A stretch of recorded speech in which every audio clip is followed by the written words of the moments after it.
So, Berto, you're prepping for a deep dive on the Columbine That's right. murders. I was watching something and I thought, oh, maybe we should do an episode. I was like, wait, this is perfect for Humberto. And then I texted you and asked you if you knew a bunch about it already. And you said, oh my God, I was obsessed with that story back in the day. Yeah, I can't believe I hadn't actually brought it up already before, because it was definitely something that I deep dove actually even before we started the podcast or anything, it was just, and has to do a lot more with psychology than these other true crime stories, because we have at least some data on the boys.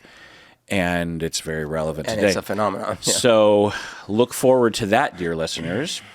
Let's answer some emails. What do you say? Let's do it. This is the Psychology in Seattle podcast. I'm your host, Dr. Kirk Honda. Who are you, Berto? My name is Humberto Castañeda, and I look for sneaky snails in grass. So listener Chelsea, she wrote in and said, given the recent events, I think it would be interesting to explore the dynamic between Rob Reiner, his wife, and the son who was jailed, Nick. There are interviews from when he made a movie with his son about mental illness and addiction. Many people wonder if addiction alone could have caused this, or was it underlying mental health issues like psychopathic traits? Also, why the other children did not struggle with these issues despite similar upbringing. There is an interview where Nick Reiner, the kid that's the grown adult man who's accused of killing Rob and his wife. It was Nick's mom. Was it not Nick's mom that he killed? Yeah. So there's an interview where Nick Reiner says, "Don't set me off," or he gets violent. An interview. So he apparently says, you don't want to set me off, or else I'll get violent. An interview where he mentions destroying a guest house when they wanted to get him treatment after drug use. And later, Rob Reiner said he regrets trusting experts over his own gut feelings on how to help with addiction. Thoughts on that? Is that enabling? And could that have ultimately led to this horrible incident? Could anything have prevented it? Also, the effects of coming from two generations of high achievers and the mental health outcomes of that in the public eye is interesting. End of email from Chelsea. Yeah, so if you don't know, Rob Reiner is a wonderful writer, director, actor, and he is responsible for some of my favorite movies of all time. Oh, yeah. You have Princess Bride, Spinal Tap. A Few Good Men. Oh. Yeah, When Harry Met Sally. Yeah. And he was also on All in the Family. I would watch that. Which, by the way, I didn't make that connection at all. I barely watched the show, but obviously I knew the show. Well, it was probably canceled before you were born. But they reran it in Colombia. It was playing in Colombia. Oh, it was? Okay. It's one of those shows I was a little too young to appreciate. Yeah. But when everyone started saying like, oh, and he was in All in the Family, I thought he was like maybe a one-off character or something. And then I looked it up and I'm like, oh. Yeah. And my wife's like, I told you this many times. Yeah. Well, I had a similar experience growing up that I knew him as Meathead on the Family. And I didn't really watch that show either because I was too young for it, but I did watch it. And I did know Meathead. As evidence, or this is just evidence that we were living in a monoculture at the time, that everyone knew All in the Family whether you watched the show or not. Like literally every American knew every character. And I then skip forward, I don't know, a couple decades, and then I start. Well, it wouldn't have been that long before Spinal Tap and other movies that he's associated with. And I didn't. I initially didn't make that connection either because I considered Meathead to be this dumb meathead guy. Right. And then all of a sudden he's a director. I'm like, how is he a director? That's not. He's a meathead. Anyway. But Rob Reiner and his wife, he met her, I think, on set or something. Like, I think the way the story goes is that he was directing When Harry Met Sally, and initially it had a cynical ending between, Billy Crystal and what's her name? And Meg Ryan. Where they don't really get together. Oh, really? And sad. While making the movie, he met his wife, eventual wife. She was also working on the movie, and they fell in love, which made him go back to the drawing board and rewrite the ending. Oh, I'm glad he so did. that they end up getting together. And they were still together, and they had kids. Nick being one of them. And the story is that Nick was struggling with addiction, but also with violence and general life chaos. Yeah. And the question from Chelsea is, it's like, well, you have two generations of high achievers, meaning that because Rob Reiner's father was a very successful writer, director. I did not actor. know that. Oh yeah, okay. I mean, you would recognize him. Okay. But he goes back to like the 40s, 50s. So I see. So it's a dynasty. Yeah. So you wonder if Rob had a lot of pressure, maybe not enough love and attention, and then because you could imagine Rob working a lot, not having a lot of time for his kids. But we don't know. Maybe he was a fantastic father. We just don't know. And then you also have the fact that the other kids don't seem to have these kind of problems. So is it the parents' fault? Is it genetic? What's going on? I don't know. Any thoughts on this? Well, I mean, listen. First off, and for people who don't know, it seems pretty clear that Nick, the adult son, I don't know how old he is. I think like in his 40s or 50s or something, that he killed his parents. Yeah, it seems very, very like clear. Knifed them down or something. And they were in their 70s, I think. Ambitious, and there was a build-up to it, or when people started recalling what had happened, even just that night. They had gotten in a very big fight at Conan O'Brien's party. Or it was referenced or something, right? And there were other incidents within the last couple of weeks that indicated that there was... Yeah, so like that night at O'Brien's party, the son started being very belligerent and started sort of frightening some of the guests. And then the dad got into it with him, and there was a huge shouting match. And then the dad and the mom left and apologized to Conan. And I think the guy left too, and the son. And that was later that night, yeah, Nick kills his parents. Yeah. Allegedly. Well, I think it's pretty clear. I guess allegedly. Listen, I thought it was clear when the Bronco was being chased down the freeway. Well, it was clear. Apparently not. He was acquitted. I don't know if he's pleading not guilty or that his lawyer just dropped him because the family is distancing. So we don't even know what they're going to plead. They've delayed the arraignment. Right. Yeah. So I don't know. Any thoughts on this? Yes. Look, I look at myself and also at my kids and like kids of parents I know and stuff like this. So on the one hand, I've talked about this a lot of times. I came from a broken family. My parents got horribly divorced when I was very young. And then I moved around a lot and all these things. And I ended up with a lot of psychological problems. At the same time, though, I had like this super supportive, I was very lucky that I had super supportive family in Colombia with lots of love given to me, right? And that is, I think, helped me not be a total disaster. But it didn't stop me from acting out later in life due to, psychological trauma I had, right? Okay. Well, then I look around and my two kids, without going into too many details, like they're both in therapy. They both have different issues. And as far as I can see, I'm like, oh my gosh, why? Like they have the perfect life. Their parents aren't divorced. They live in a very affluent area. They get everything they want. They go to nice schools. They have friends. Like, what's the problem, right? But that's just not how the mind works, right? And in fact, it's quite possible that lack of certain kinds of struggle lead to other sorts of imbalances. So one thing that we can't be for sure is what the effect of growing up essentially in like what you were describing, first of all, in a successful, like there's this air of success, right? Like our family is successful. And maybe even if Rob Reiner and everyone around them were very humble about it or whatever, it's still there, right? That's one aspect. The second aspect is wealth, just kind of unlimited material wealth. I'm not saying they were billionaires, but certainly wanted for nothing, I'm sure, right? But then there's all the aspects of who you surround yourself with. Why did he get into drugs? It could have been as simple as like he goes to parties with rich kids and he starts doing drugs, and then that leads to all sorts of. So what I'm getting at is that you wish it was as simple as like, oh well, of course, at 6 years old, this one bad thing happened to me. But unfortunately, it's so much more unpredictable than that, and it's not that surprising that. A child who is otherwise in what would seem like a normal environment could have problems because that happens all over the world all the time. Yeah. Yeah, agreed.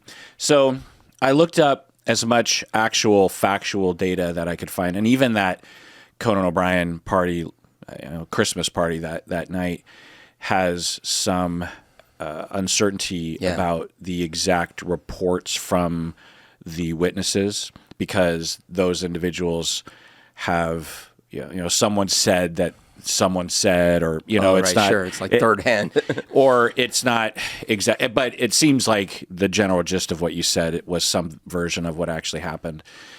Anyway, as the internet is, they just start speculating and rumors, and people just start making up stories. And so I was looking for like firsthand accounts and actual reports instead of just hearsay.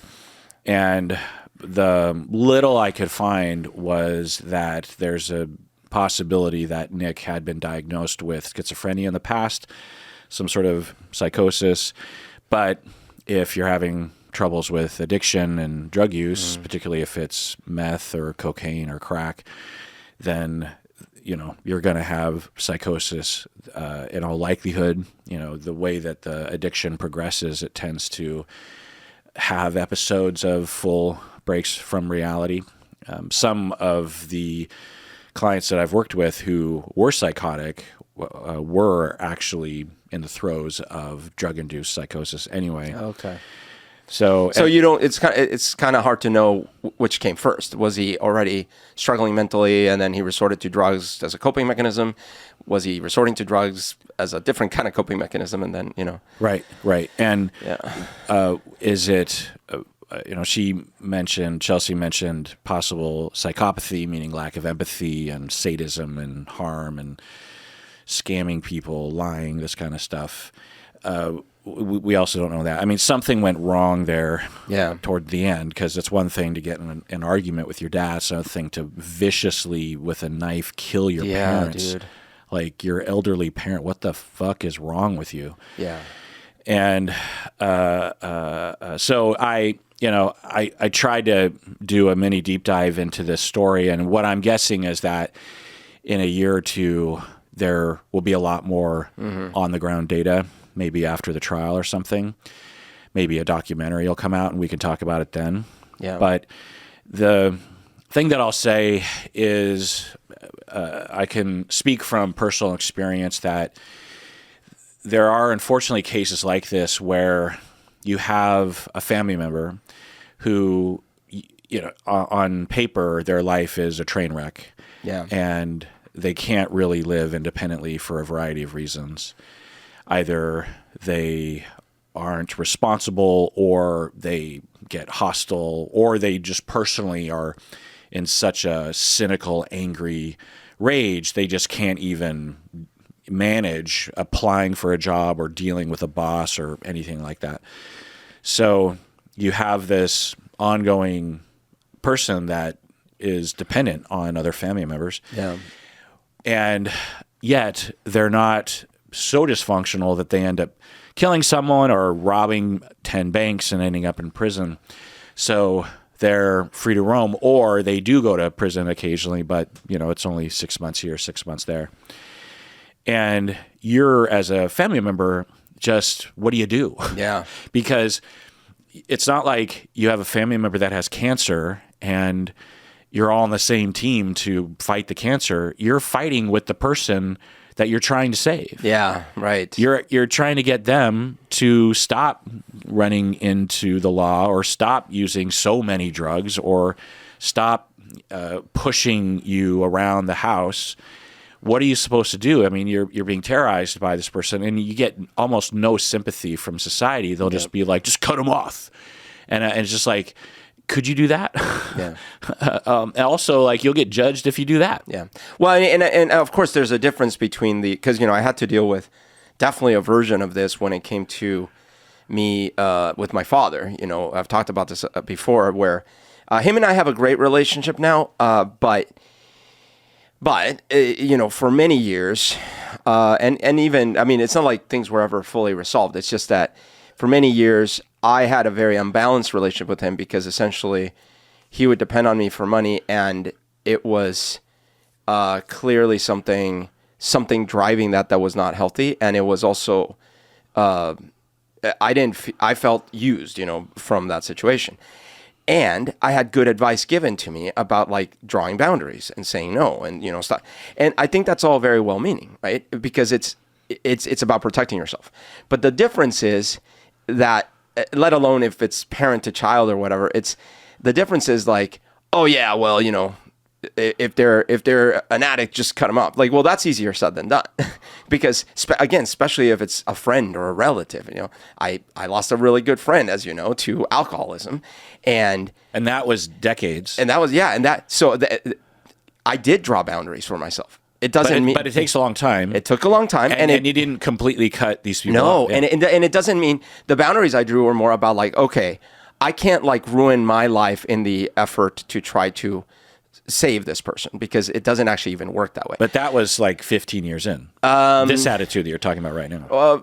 I don't know how long, but it was a while. And then the flip side was, but at the same time, I still love my friend, and I want them to get better, and I want to be. So it was one of these things where, no, I'm not going to fully blame all of the situation on how evil he is as a person, because he's not. He is a sick person. And so that's the part that I think a lot of folks don't understand. So imagine it's your child. Yeah. Your son. Yeah. You and your wife have a child. Yeah. And maybe you even have some ideas as to what went wrong during their childhood. Right. Every parent has regrets. And even if it's not rational to attribute the child's behavior to your parenting, you're going to do that anyway. But there's also a chance that, and maybe that'll come out in the future, maybe the parents were insufficient or even abusive. We don't know.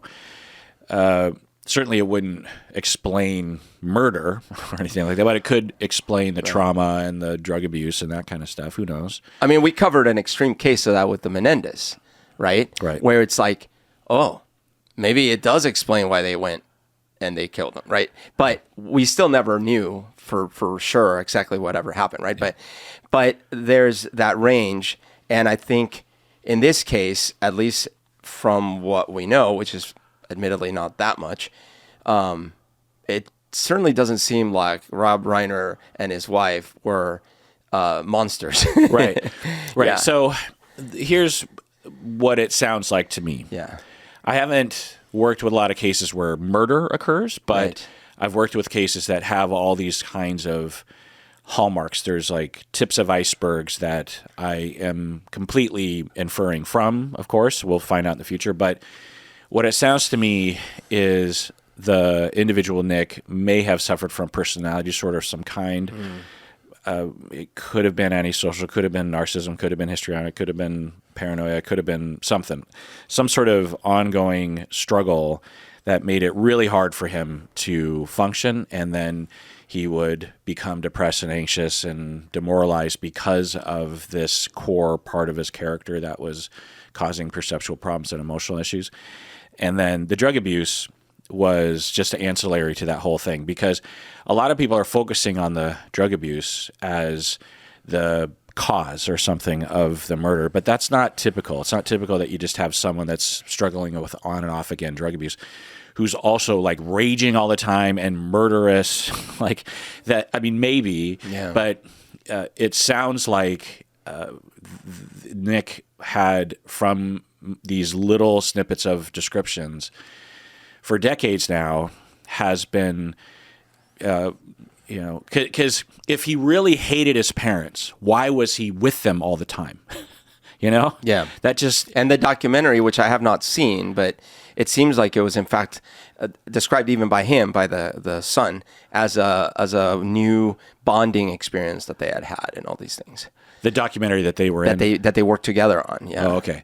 Yeah. Right. So he... Which by the way, it seems like that would be a hard one for a stereotypical psychopath, dark tetrad kind of situation to pull off. Right. Right. So I think that, let's just go with borderline, for example. Not that people with borderline kill people, but if you have borderline and you have this distortion around betrayal and abandonment, and thus the feelings of hurt and anger and self-esteem annihilation, and you have complicated relationships with people close to you, you desperately want to get them to accept you and love you at the same time that you hate them, when there's indicators of being betrayed or abandoned or something, and you have this back and forth. It has that sound to it of this back and forth, and moments where Nick could be very sweet. People that have this profile of borderline or histrionic will be very vulnerable and very kind, very loving, very appreciative, because deep down that's what they're really looking for. But when their trauma is being triggered, then they fly off the handle and all bad, all good kind of stuff. And so the drug abuse can be following that, in that the person is self-medicating and they don't know what to do. And the rage and the bickering and the eventual sort of descent. Now, in all likelihood, in this profile, someone with these kinds of perceptual problems, their mental wellness will deteriorate over time with drug and alcohol abuse, right? And then in the throes of a drug and alcohol binge, can you lose your judgment enough to kill someone? Because it doesn't, I'm going to take a guess and say that this wasn't predicted that he was going to knife his parents or something. You know what I mean? Yeah. I mean, it sounds like people are thinking, well, it kind of makes sense because he was pretty out of control. He's pretty rageful and unreasonable. But if the parents thought he was going to murder them, I think they would have had a different approach. He had been regularly, trying to stab them with a knife.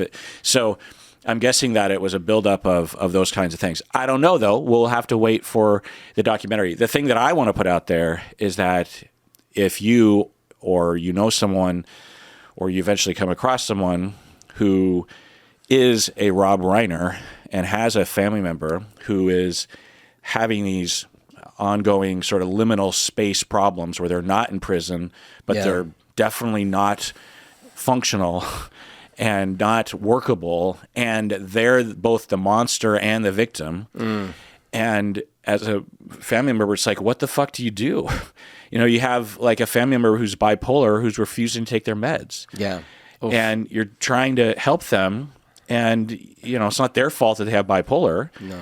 But it's kind of their fault that they're not taking their meds or they're not going to the psychiatrist to get better meds or something. And how do you have these conversations, and what do you do with them when, their life becomes unmanageable and they're calling you like, I'm in prison, come bail me out. This kind of stuff had happened to me both as a clinician and as a human being. And it's there should be some kind of service out there that would help, some tax paid for, and in essence there kind of is, but not robust enough, that kicks into gear, because everyone has to start from scratch when they run into situations. And never mind people that are single mothers working 50 hours a week and have 3 kids, and their sister is, this kind of thing. Like, it's time consuming. It's, obviously emotionally consuming. And this, yet another thing to add to the list of stuff we never learn about in school, right? Because like when, I was essentially 18 years old, I think, when I went off to college, and I start making a teeny bit of money because, I have like a side job while I'm in college. And that's when I start I start sending some money to Colombia, like a little bit after that, because my dad needed money, right? But I hadn't ever learned to watch, like what signs to watch for, or what to do in that situation, or who even to talk to, or like, in my mind, it's just like, oh, well, yeah, my dad needs money. I'm his son. I love him. So of course I'm going to help. Right. And over time it took cause it was friends that would tell me like, you probably shouldn't be doing that, because that's probably like actually not helping them, And I'm like, no, it's just because this, that. And they were going to, because there's the whole story is like, he's trying to set up a new doctor's office, because, he's a psychiatrist. So he just told me he's got the space. He needs the curtains. That's the thing. They don't have the curtains. That was I'm not even making that story up. Like, that was one of the things. So it was like, well, so I got to send the money, because like, otherwise he's blocked. And I didn't know. I was like, yeah, that makes sense to me, because I have no idea about the world at all. I don't even know what's happening. But if we like have some way to understand like what relationships are like, where boundaries should be drawn, what's healthy, what's unhealthy, all these things, I might have been able to recognize that and say, oh wait, actually that's not the right thing for me to be doing. Instead, it took like, a very, very long time for me to come around and be like, oh, the more I send, the more he asks for, and it's never enough, and he's just going to drag me down with it. I mean, what I'll say from my limited understanding of those decisions that you had to make was a major factor here is that if you hadn't sent him money, he would have been homeless. Well, so and he could have been dead if you did. You know what I mean? Like it wasn't like no. That's what I thought. Oh, that's what I thought. But no, for example, here's what was so crazy. When he was 50 years old, in my mind, I was like, well, I have to send him money because he's 50. Where's he going to work now? I'm 50 years old. I look back at that, I'm like, oh my God. He had, given the longevity on my family on average, he had like at least 40 years left of work. But anyways, the point is I was in my mind thinking, well, he's an old man now. He can't work at 50. Also, well, what do you think would have happened if you? What happened was essentially my faucet came. So what ended up happening is I told him eventually. I said, "Listen, here's what I'm going to do. I'm going to pay my aunt every month for the apartment that you live in. Okay, and that's my contribution. And then in addition to that, I pay for like his health insurance and stuff. So all his basics are met. But I'm not going to send any more money. And at first he would ask for more money, and I just didn't. And I had to say no, like, I don't know, 10 times or something. And after that, he stopped asking. For a little bit, he asked other people, but eventually all those faucets ran dry too. And so then what happened? He stopped asking. Now, in life, I'm not saying this is always the way it goes, because if he was addicted to certain meds or whatever, like, it could have ended tragically, right? In this case, he just kind of stabilized. Now, I still pay for him. He never did recover. He never did become, a worker again and stuff like that. But the difference is like the pattern of like more. And it wasn't money for food and for shelter. It was being wasted, right? Like that did finally stop.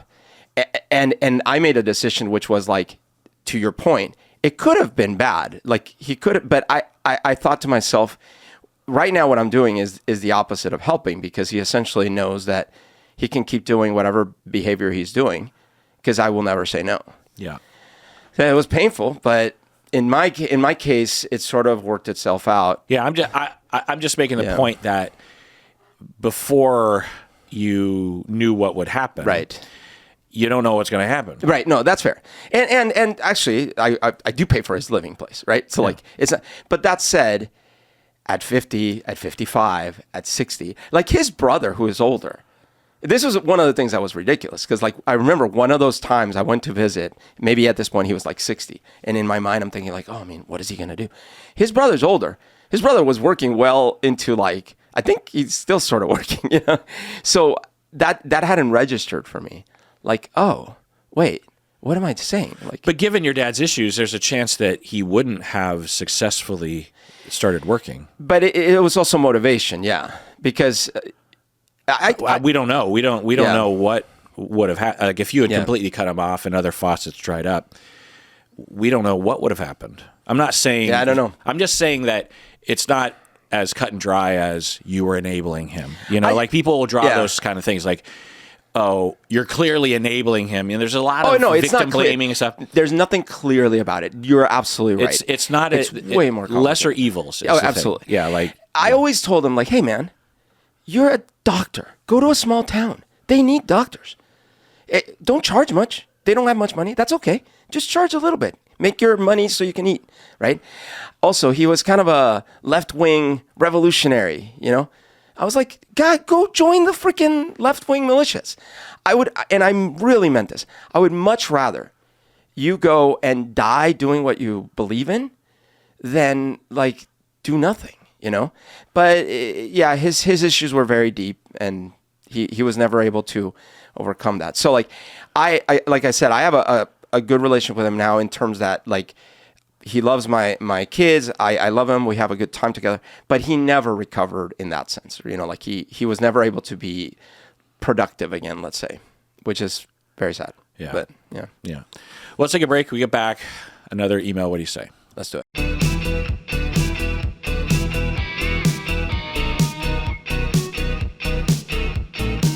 All right, we're back from the break.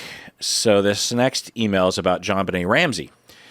Long-term anonymous patron, she says, "Hello, I love you all so much. And Humberto did an amazing job with both the Menendez brothers case and the JonBenet Ramsey case.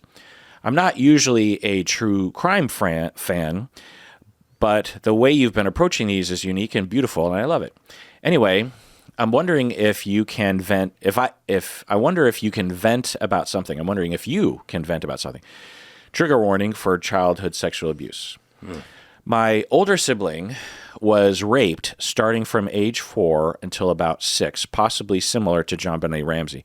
Just chiming in. We don't know if JonBenet Ramsey was being sexually abused, but if she was, then anonymous patron is saying that similar if her older if sibling that had happened. they tried to approach my older sibling tried to approach the legal system when they were a teenager to accuse one of the multiple people responsible for this.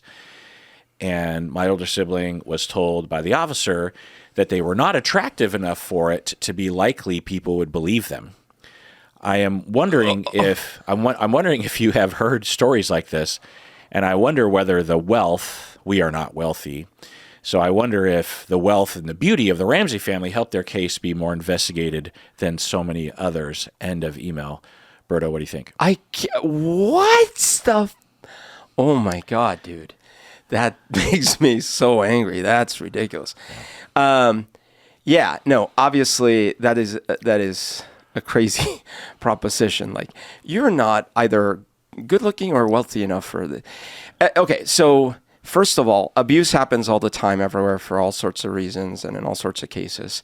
It should always be taken seriously. It should be looked at seriously, and etc. The fact is, in my case, there was nothing to investigate because I never even brought it up to anyone until I was an adult, much, much later. So, but I can imagine if I had mentioned something at the time, I think maybe nothing would have come from it, because likely what would have happened. Well, there's different degrees of nothing would have happened. There's this sort of nothing where they say, I don't believe you because you're not pretty enough. But then there's, I guess maybe I believe you, but I don't want to go to the police or something. You know? Right. No, I guess maybe what would have happened is I probably wouldn't have been left alone again with her. But the reason I'm guessing this is because, a few factors. She was also a kid. She was 12. And I was a boy. So it's like, especially at the time, it's like boys can get abused. I don't know about that. And also, I don't know, man. Like, even back then, I think it would be hard for anyone to rationally sweep it under the rug. I mean, a 12-year-old and a 5-year-old. Honestly, I think what would have happened is like, oh yeah, that doesn't sound good. Okay, well, she won't babysit you again. But that's like the end of the story. Yeah. Because it's like, certainly do people... kids play around, you know? Yeah, but that's... You know what I mean? But a babysitter... I know, a 7-year-old, a babysitter who's 7 years older plays around, and clearly there's nothing wrong with her, I'm sure. I mean, it depends on what was being said. But now, do these things get swept under the rug? Yes. Yeah. And do boys get denied as victim? Yes. I'm just saying... I think there's a chance that, depending on who you told in your family, that there would have been a little bit more of a freak out. Maybe not police, maybe not, maybe only just we're not going to have her be the babysitter anymore. Maybe sweep under the rug in terms of trauma. But I mean, there's a chance I could have gotten in trouble. Like, now that I think about it, because I'm like, first of all, I don't even know how I would have told someone what I would have said. But assuming I went to my dad and I'm like, Dad, this weird thing happened with the babysitter. I can't really explain it, but this thing. And then that he, being a child psychiatrist, goes, yeah, I guess that doesn't sound that healthy. But there is a chance, a non-zero chance, where her story is like, what? No. Okay, I didn't want to bring it up, but your kid is kind of weird, and he was doing this. And then all of a sudden, I'm in trouble for a second. I wouldn't put a 0 chance on that. But anyways, what my meta point is that this was back then, but even now I think there's still I'm guessing a lot of times where reporting is hard, and then even when you report it, people either don't believe you or they underreact. Yeah. So long-term anonymous patron, you're wondering about a situation like this, and yes, I've heard countless stories of this. There's research on this, not only with police and investigators, but with family and society, that we have this thing, and it's, decreasing with a lot of advocacy from victims and from people in my field, but we still have it to some extent. But it was way worse in the past. It was like we would twist ourselves into pretzels. Into pretzels? Yeah. Into knots. No, pretzels is good. We would bend over backwards into pretzels. Into pretzels to figure out a way to just sweep it under the rug. Including this, where an officer or a detective would, not want to deal with it, or not want to face it, or not know how to deal with it, or have his own skeletons in his own closet, either as a victim or as a perpetrator, and he just takes the easy road, which people, I think, just naturally intuit because they don't train you to do this, right? That if you just figure out a way to shut this down, shut the victim down, then it just goes away.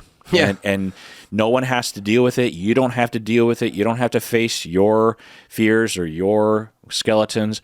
You don't have to do the paperwork. You don't have to We fixed the glitch. Yeah, it just ends it, Whereas if someone shows, I always make this analogy that if, for example, if you were raped at work, how many people would tell anybody that they were raped by a boss at work?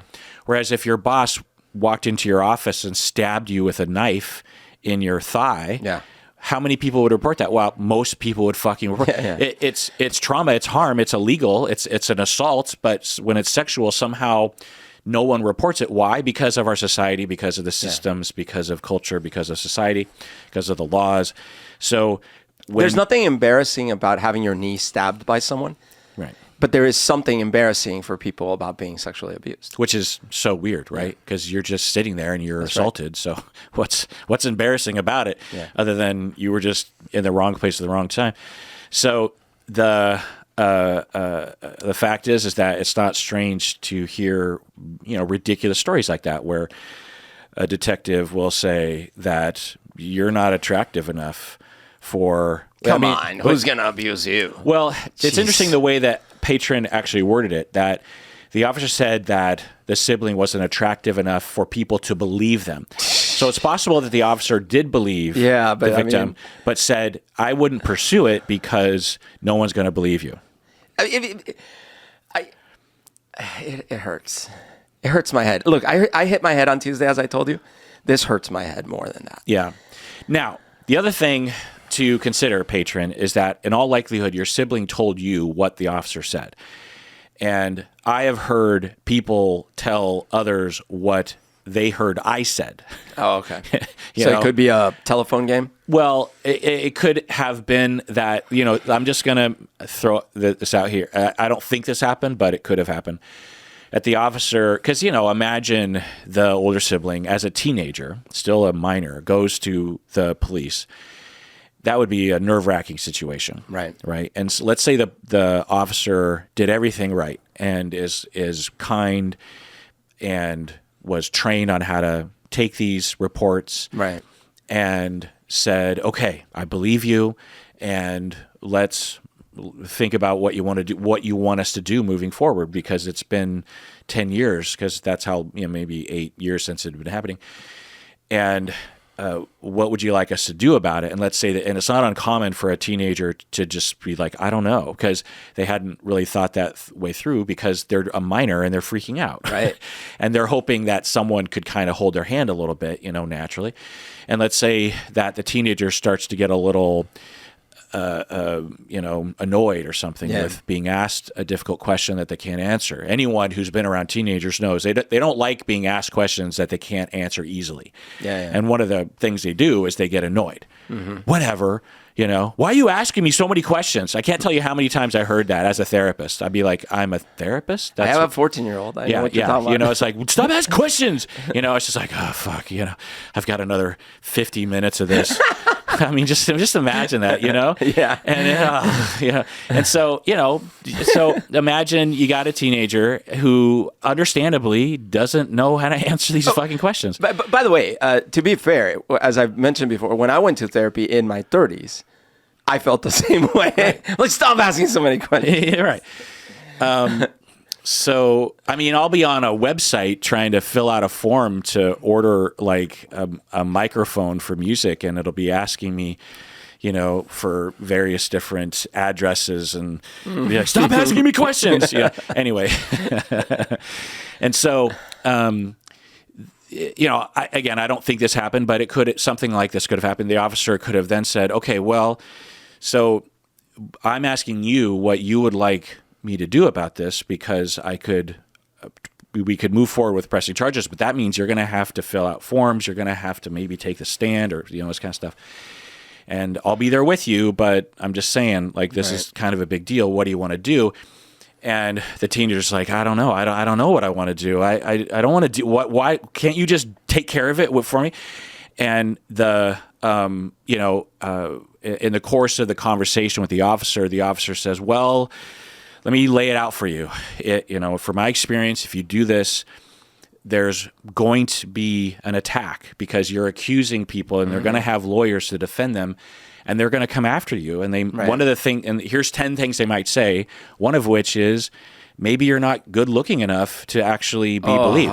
You know what I mean? Like, and so I'm just saying, like, and then the teenager, But that's a terrible thing to bring up at all. But like you're trying, you're doing everything you can to help, and maybe it's not perfect, but in the course of the conversation, because I've had myself as a professional, I've heard what people took away from what I told them. Sure. And I'm like, well, that's not lying, but that's taken way out of context from what I was ultimately saying. You know what I mean? And something like that could have also happened. So I don't want to automatically assume that the detective was completely insufficient, but are detectives insufficient often? Yes. And there are various reasons why. Lack of training. Our culture is insufficient, and therefore police are. A lot of police have maybe like a couple hours of training on this topic once in their career, if that.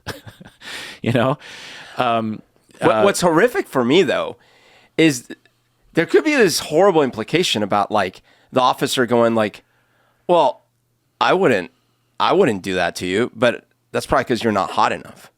Do you know what I mean? Yeah. Like, it's possible that they literally, their mental process is like, really? Someone would do that to you? But I would do it if they were hot enough. But you're not hot enough, so. Oh, yeah. That happens all the time. What? Oh, my God. Yeah. That happens all the time. Like, Trump said something about one of his victims, right? And right. Like, she's not my type. Or look at her. She's gross. Yeah. Why would I do that to her? She's not my type. Right. Yeah. And people believe that. Yeah.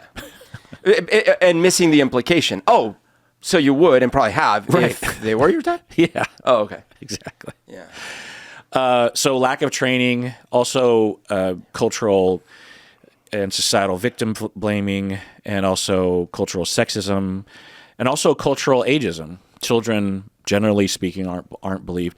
Another factor that I don't know if people think about is that there are people that will make false allegations. If you're a detective, you've heard people accusing people of things that were not true or were found not to be true. So this isn't like a situation where there isn't the possibility of someone coming forward claiming so, particularly if there's an incentive. Like, I'm not hearing that from the email, but it's possible that the teenager at this point might have wanted to be emancipated or was having ongoing conflict with her parents or something, and was looking to get out of some kind of criminal charge, assault on the parents or something. That's not uncommon because you can imagine you're traumatized. As a teenager, you're already a little defiant anyway. Maybe your abuser is one of your parents, or one of your parents didn't believe you when you were a kid, so you have a lot of rage. You have some ongoing conflict anyway as a 13-year-old, but add this on and it escalates, and then it gets to the point where as a victim, you're just like, fuck it, I'm gonna out you. Yeah. But you're outing them in the midst of ongoing legal and trouble problems, and therefore less likely to be believed. And the perpetrator, say one of the parents, could say, "Oh, look at just another one. How many times has she lied coming into this? That's all she does is lie. So why would, when this is the time you should believe them, or at least take it a little bit more seriously, Now, are there kids that will lie in this situation? Yes, there are many cases where you will have a defiant kid, for whatever reason, just say that their parents or one of their parents sexually abused them. And there are some cases where that parent goes to prison. 20 years later, that teenager grows up to regret it, goes to the police and tries to get it reversed. And the government won't reverse it because it's like, well, we have no evidence now that is a reversible thing. Right. Like it's a weird situation. Because you could just be saying that it didn't happen. Right. Yeah. Yeah. Oh. Like once you're convicted, it's like, well, you're convicted. Yeah. Anyway, so now can some people get out of prison in a situation like that? Yeah. Now, the vast majority of reports are, to be believed, and most people don't report anyway. But there's other factors too, like I was saying earlier, that people, including detectives, will sweep it under the rug of just like the stickiness and the difficulty of a case like this is so high, right? Yeah. You have to imagine you're a detective and you've got a full docket already and you're not getting paid enough as it is, and you're working 60 hours a week, and you're drinking too much coffee, and you're smoking too many cigarettes, and your marriage is falling apart, and your spouse is saying you need to come home more often, and then this potential victim comes into your office and reports this to you. Mm-hmm. And from experience that this is going to require many investigations, many hearings on things that happened 8 years ago, and the adults are going to come at you, right? Because of they're incentivized to do that. Plus, you don't even necessarily know if the kid is telling the truth. I mean, plus the kid's not hot enough. So I'm just saying, like, you could figure out a way to sweep it under the rug and justify it in your head, like you're not hot enough, as a way of avoiding. So if you have a better paid for, detective service, then maybe there would just be more willingness to take on cases like this. Wow. Also, a lot of people have been victimized sexually, and most of those people have not received any treatment, and a lot of them have never even told anyone about it. So it's festering as if it happened yesterday for a lot of people, including police detectives, particularly men, because they're not going to come forward because they're even more likely to be denied, right? So you have a lot of police, a lot of officers, a lot of detectives, a lot of officials that are walking around with a raw, open wound and angry and resentful for the fact that no one listened to fucking them, Yeah. And then someone comes along and it triggers you and it makes it complicated. You have distress, cortisol, you freak out, old voices come to the fore, and you shut it down. Well-documented cases of parents being this way as well, right? If you, as a mother, were abused growing up, and haven't been through a lot of therapy, or any therapy, then you have a greater likelihood to have attraction to people who exploit in this way. You have kids, that spouse abuses your kids, or even yourself has weird boundaries with people. You abuse your kids or whatever. Your kids come to you. You're less likely, it's the, generational trauma, transgenerational trauma thing. So the thing that I think people don't appreciate is that a lot of these officers might have issues with this. personally, or they have perpetrated, because this is one of the things that we would hear in the past more, but I'm sure is still quite prevalent, is that for a lot of men, like when you talk about date rape definitions to a lot of men, they'll push back on it, either implicitly or explicitly, saying, well, I've done stuff like that. Sure. So what are you saying? Right. Like if you talk about, I roofied my girls. Well, maybe a more relevant memory that men will recall is they're on a date and they have already made out. It's date 5 and they've made out a couple times already. They're in the back seat of the car and they're getting hot and bothered, as they used to say when I was in middle school. Did they have a Colombian phrase for that? Hot and bothered? Hot and bothered. I'll think of it. I don't remember. And I mean, it's such a perfect phrase, right? Yeah. So they're remembering. I mean, it'd be terrible because it's not a thing, but it's like, estoy caliente y molestado. It's like molest, right? I know, it's not right. I mean, it's not what that would mean anyway. But it's the same Latin sort of origin. Molestado. Yeah, I mean, Yeah. So, but you could say estoy caliente. It's just kind of cheesy. Yeah. Well, what's hot and frustrated? Like Frustrado is a word. Do they use that? But you wouldn't say caliente. You'd say more like estoy frustrado sexualmente. I don't know. Like, I don't know what you would say, man. I feel like it's in weird. Colombia they would have a phrase for being hot. No, I know that there's got to be. It's just maybe I don't know it. Maybe you moved up to the States. I wasn't frustrated enough when I moved up. Yeah. So you can imagine a guy who is being told what date rape situations are like for victims, and they're like, wait, so I've been in the backseat of a car on date 5 having already made out with consensual making out, and I'm getting hot and bothered and I've got a boner and I want to go to Loin Town. I want to go to Crotch Town. Right. I've got one ticket for Crotch Town and I want to get on the next train, and you're like, hey, we didn't come up here to talk. No. You're just like, your hands start going play, and she's like subtly like, I don't know, and then you're like, oh, come on, this is turning into like a penthouse forum thing. Sure, but well, and then to be, but then at some point, right, you start going, come on, and she's like, oh, can we please? And it gets weird, right? And maybe he stops at that point, right? But it's not pleasant, and she feels pressured, right? And she goes, I want to go home. So you drive her home, and maybe you go on date 6, and maybe things progress, or maybe they don't. But the point is that a lot of guys have been in, and people really have been in situations like that. They hear the definition of date rape, and they're like, wait, I've done stuff like that, or they've gone even further than that, obviously. Well, but reminding ourselves that the whole... And by the way, I want to be clear before we get off topic, and I forget to come back to this, that what I'm talking about is coercive. Like that scenario is in the category of date rape. Should someone go to prison for that? We can talk about that, but I'm just saying, and we all there's ways learn, to have conversations. Right. We all learn from movies and TV and books and everything. Yeah. James Bond. That's the way it goes. The way it goes is, no, stop. And then you're like, oh, you want it, baby. Like, that's the way it goes. Yeah. So now, is that the way it should go? No. But I could see. I take all my dating advice from Alan Thicke. Exactly. You want it. But if you took it from Brady Bunch, that could help. Brady Bunch was pretty wholesome. Well, what are you talking about? Like if you watched the Brady Bunch back in the day, like was there an episode? The parents had and they always had good advice for stuff. What'd they say?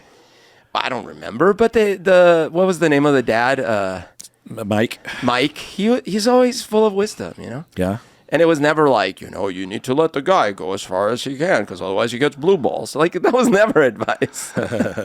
Yeah. So what I'm saying is that another reason why an officer would just get pretty wide-eyed and scared and want to sweep it under the rug, because it's very easy to shut down, particularly a teenage victim that's coming forward that doesn't have any support and is also not wealthy. That's a whole other thing we can talk about here in terms of wealth and influence that is a big part, not only with police, but it's present in my field. I remember, in my graduate school experiences in the 90s, really contemplating with professors and my peers about classism and socioeconomic status. And we were trained and supervised to pay attention to that interaction. That as a therapist, we inherently have a lot of power socioeconomically, even though at the time I was going further into debt. So Sure. most of my clients technically were richer than me, Right. because they didn't have $100,000 of debt. You know what I mean? Yeah. But in general, in terms of power, education, Right. my accent, who will listen to me, my citizenship, all that kind of stuff. Right. Like, I have tremendous power, and therefore I need to, and I've been massively programmed by society in terms of classism and all this kind of stuff. And I would notice that if I had a wealthy client, upper middle class client or higher, that I would treat them differently. I felt differently about them. Yeah. I was more intimidated by them. I wanted to please them more. If I had a client that was at the other end of the spectrum, I wouldn't put as much effort into it. If they started complaining or they didn't like what I was doing, I'd be like, well, if they fire me, who cares? Where if a rich person wanted to fire me, even though I was getting paid the same at the agency, it didn't matter. You know what I mean? Yeah. And that needs to be looked at. And you could imagine an officer seeing a not so wealthy teenager from a not so wealthy part of town making this report. It's like, well, this is easier to sweep under a rug. Or I have a bias against poor people, that they're always trying to scam people or whatever, I saw this on display constantly growing up in Bogota. Like, it was just, culturally, it was just embedded, where you go to a store, just an average like corner store, to buy something. If you either don't know the people personally, because maybe you go there every day or whatever, you're just going to be treated like dirt. But if you come in, you look wealthy, like, you're treated better. And there was always this sense of like, well, yeah, because like, that's the tiering of society was established from the colonizing of the continent, right? There was always this pyramid, very well-defined pyramid. And B, it's quite possible that wealthy person's got connections that could shut your store down or get you in trouble with the local cops, like any number of things, right? So yeah, there was always, and I'm sure it's still like that, although I feel like it's less so nowadays. But when I was a kid, like, that was definitely a thing. Like, people with money were always treated very well. So I can imagine here that's still the case. Same. Anonymous Patron is making the comparison to JonBenet Ramsey. If JonBenet Ramsey was a kid from the wrong side of the tracks, do you think anyone in fact, would have we cared? know the answer, because statistically speaking, that happened and we never heard of it. Yeah. Right. The JonBenet Ramseys did disappear from all those other places, and or I guess in this case were found, but we never heard those stories. Or disappeared. I mean, just even the first few hours of the disappearance. Yeah. Would there have been the same response? Right. We can guess that there would not have been. Now, we don't know. Anecdotal, right? There's a lot of police. There's a lot of police precincts. There's a lot of jurisdictions.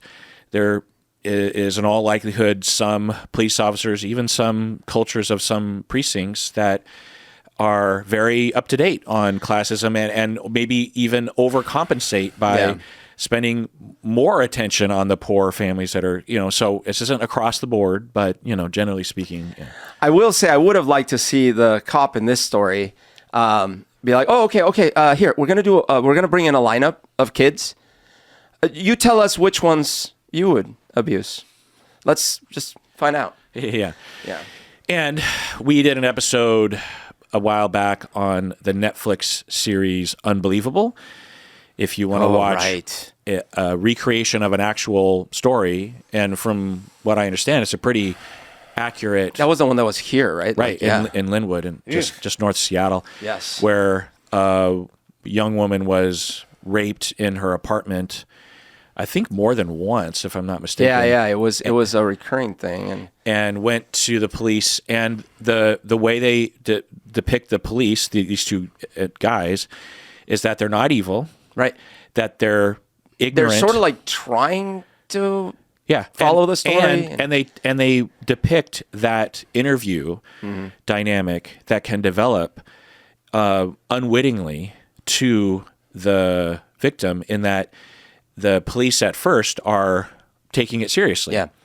But there's some inconsistencies in the way the victim is recalling the story, not because she's trying to be deceptive, but because she's a victim. And even that, most people aren't super buttoned up when they're in their first disclosure to a police officer because they're scared, intimidated, and and traumatized.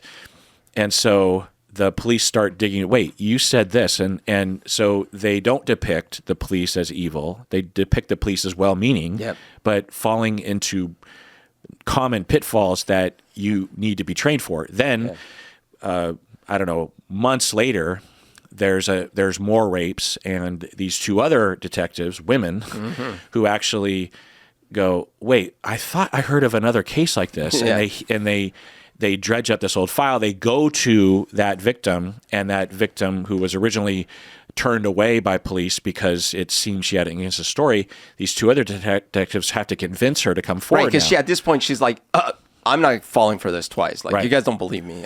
I'm out.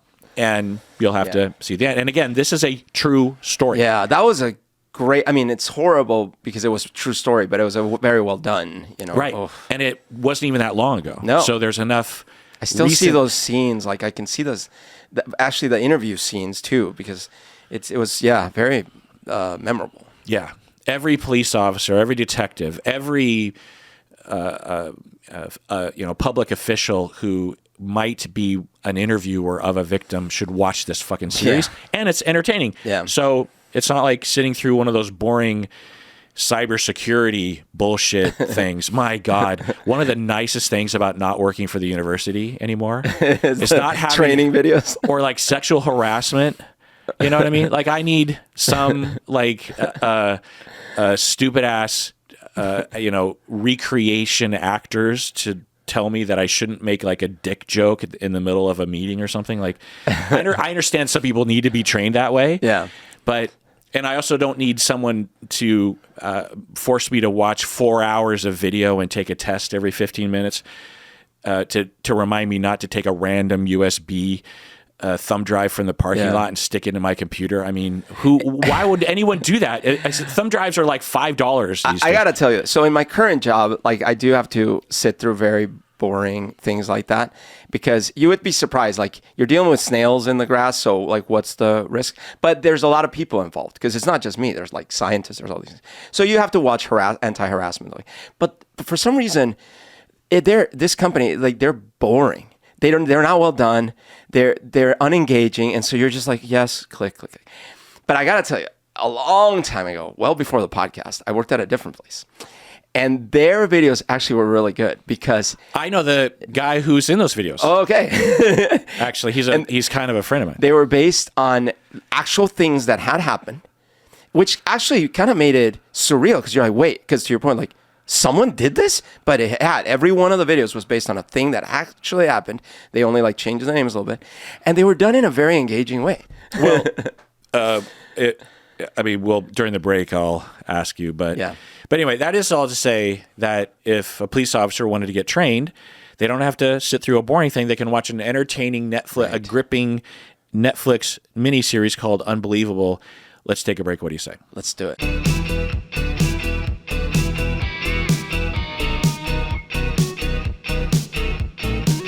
All right, back from the break. Next email from YouTube member and long-term anonymous patron. She says, I wrote in a while ago about wishing for more empathy for Humberto regarding the immigration issues his family faces in the U.S. Do you remember that email? Yes, Humberto? I do. And I remember us talking basically, what she was saying was that in the course of our back and forth, what she was wanting was a little bit more space and time and attention to empathy and to how horrible it must be and has been and might be in the future. And I was agreeing with that I didn't, have that vibe, and because I care, but also my excuse, which is just an explanation. It's not an excuse, that I have I'm juggling a lot of things as a podcaster. I'm also the producer. I'm recording it. And so sometimes I'll listen back to a podcast and be like, oh, like I really missed something there. I think I mentioned, like, while we were doing it, I didn't feel like, wow, Kirk's being a dick here.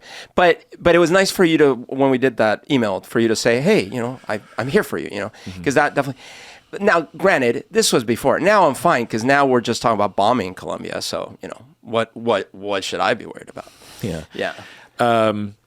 Well, how are you feeling about that? Terrible. Oh my God, dude.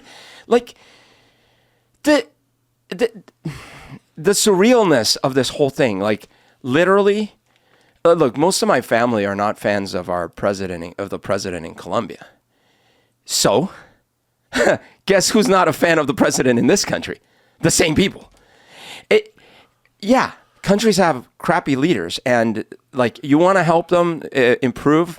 Yeah, there's many ways to do that. There's ways to make South America more productive. There's better ways to trade with South America, not tariff them. There's better ways to trade and incentivize companies from this country not to abuse their natural resources and their people throughout decades. There's all sorts of positive things you can do, right?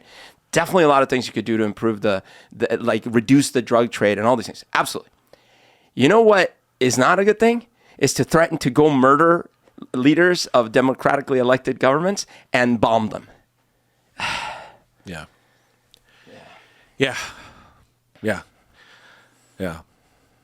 Does Trump want anything in Colombia? Because, Venezuela has a lot of oil, so that's the presumed There's incentive. a lot of corruption in Colombia, so I'm guessing that... But is there oil in Colombia that he wants to get? Well, I think there's two aspects. One, yes, but not as much as Venezuela, I guess. But he wants land, and he also wants... he wants Panama, right? He also wants to distract from the Epstein files. He wants to distract from himself. And then people give him payments off books, right? So it's quite possible, like, who knows? But I don't know. I think he wants an empire and whatever. But we're sitting here, and it's like, it's not just, it's bad enough that it's like, well, we got to go. Look, no one liked Maduro. I mean, I don't even think anyone in his country likes him. No one liked Saddam Hussein. But like, there's a way to do things, and there's a way to not do things. With the Iraq thing, it was like, we lied. We said, oh, there's this connection to 9/11. There wasn't. There was a regime change, and it blew up in our faces. Tons and tons of people died as a result. And we were all like, why did this have to happen like this? But no one was saying, oh no, poor Saddam Hussein, everyone loved it. No, that had nothing to do with it. It's just that, like, there's ways to do things. There's one. This one is like similar. It's like, oh, there's all these drugs. We got to stop the drugs. Like, that's obviously not about the freaking drugs, right? But now it's not just freaking Venezuela. It's Colombia. It's Mexico. He just threatened to bomb Mexico. He's like, he wants to go and take over Greenland. What are we doing? Yeah. So are you worried about your family in Bogota? I am, because even if indirectly, because, okay, knock on wood, I don't imagine we're going to invade Colombia, but even just decapitation of the head of state and or bombing, the country, surprise, surprise, that's been a very unstable country for like a century. And there's always risk of things breaking out into civil war and into all sorts of factions killing. In fact, that's been happening nonstop. They've been going through a relatively stable period in spite of, like crappy government and corruption and stuff. But you do something like that, I don't know what the hell's going to happen. And it's just, man. And again, the flip side is like, this country is so powerful that it could be improving all those countries and helping them, not just giving them money. I mean, doing different ways to trade with them, doing different things to incentivize the right kind of industry, doing the right thing to and also learn from them. There's a lot of things in those countries that they've, this phenomena where sometimes when a country starts far behind in attack or in a field, but then they start catching up, sometimes they spring past where we are. And that's happened. Colombia and a few other countries have actually really good medicine. They have really good tech in many sectors. Some of the biggest AI innovations are coming from countries like Colombia. So, there's a lot of great things that could be done. Instead, we're just being gangsters and like running a mob family. Yeah. Yeah, and Congress is the only branch that can declare war and invade a country. Right. Not a dictator. Yeah. That's the Constitution. Yeah. Anyway, I wrote in a while ago wishing more empathy for Humberto regarding immigration issues his family faces in the U.S. What a thrill it was to hear my email being read on the podcast. I wanted to say, however, my intention was not to criticize Kirk because it makes a lot of sense that he was multitasking and following Humberto's lead on that series. I just got the impression, as someone listening to the conversation with time to reflect, that he needed a little bit more space to express the intensity of his emotions. And I guess a little selfishly, I wanted a chance to hear what that conversation would sound like. So thank you so much for sharing that tender moment in that follow-up episode. Kirk, I hope you know that your loyal listeners think of you as being incredibly kind, empathetic, and an amazing friend. With love, end of email. Sweet. Very sweet email. And I appreciate the opportunity for the moment. And also just kind of a reminder to myself to, like, I just realized just now when you asked me, like, because one of the things I have been doing relevant to our previous conversations in these matters is I've actually been avoiding like news clips. But it's sort of impossible not to see headlines and things, right? But it's just, it's almost gotten to the point, like I've been actually just consuming, like I just rewatched all of Entourage. Like I'm trying to like distract myself from the reality because it's getting a little bit too real. But the flip side is, when I do see the headlines and when my mom sends me news clippings and things, and I just, I don't take the time to actually ask myself enough, like, okay, how is this affecting me? So I appreciate that you just asked me that because I just realized as I was talking about it, I'm like, oh, geez. Today I saw a post on LinkedIn from an ex-colleague that was posting an article about the impact of what we did to Venezuela will have. And in her post, she was saying, like, I know that LinkedIn, people don't like LinkedIn to be political, but I think you won't be able, your businesses won't thrive if we're in a dictatorship, whatever, it's a post like this. And I liked the post and I made a little comment about our house being not standing anymore. But it was like the first time I've engaged in any social media on anything related to politics or almost anything really in a long time. Because, and I'm not saying I'm going to be starting that. I'm just saying, like, I feel like I'm having to go day to day, ignoring, pretending, like in my job, I just have to be like, oh, it's all business. Everything's normal. Have you been following the ICE shooting? Again, I'm not watching any videos about it, but I know what happened from the headlines. And you probably know more than the average person. Probably. What's your analysis? I have not seen the video. I imagine that it is unwarranted. You haven't seen the video? I have not seen the video. Oh, I have. Yeah. There's 2 videos, actually. Yeah, I didn't want to see. But I imagined that it was horrible. Yeah. But I don't have enough information to, like... all I know is that it's one of these things, like, the situation shouldn't be happening in the first place. So... by now, there are side effects to the situation that are happening. And so I already believe that those shouldn't be happening, let alone from what I've heard of it, it sounds egregious.